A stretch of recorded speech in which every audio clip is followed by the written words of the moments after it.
Hey everybody, what is going on? I hope you guys are all doing well, and welcome to another tutorial video. In this video, I'll be going over how you can find your username and password, in other words, your login credentials, in cPanel using GoDaddy. So let's get right into it, but first let me explain what both of those are. cPanel is an online graphics user interface, basically used for Linux hosting, and it makes managing your website a lot easier. GoDaddy is a hosting service where you can host your own private domain and, of course, buy a hosting plan, which can help you keep your website up and give you servers on which you can store your website information. You can locate your cPanel credentials through GoDaddy very easily, so let's get right into it. It is basically a three-step process, so let's just get right into it without any further ado. The first thing you want to do is, of course, log into GoDaddy and go to your GoDaddy product page.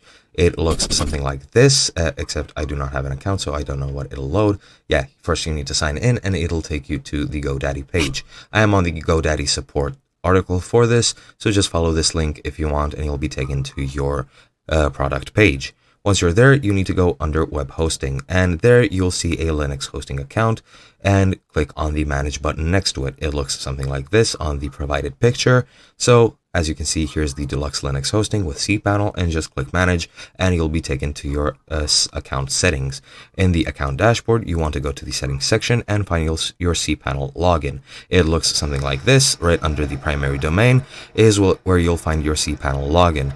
Now, along with this, you will need to find your password, which is done a bit differently. You cannot find your password as it is only accessible to the cPanel admins. However, using your username or your email, you can very easily change your password so that you can change it into something a bit better or something that you'll remember a bit easier. So just use your username for cPanel, try to log in, and once you fail, you can use the I don't remember my password or password recovery program, and just enter your email and just reset your password manually, and that's all you need to do.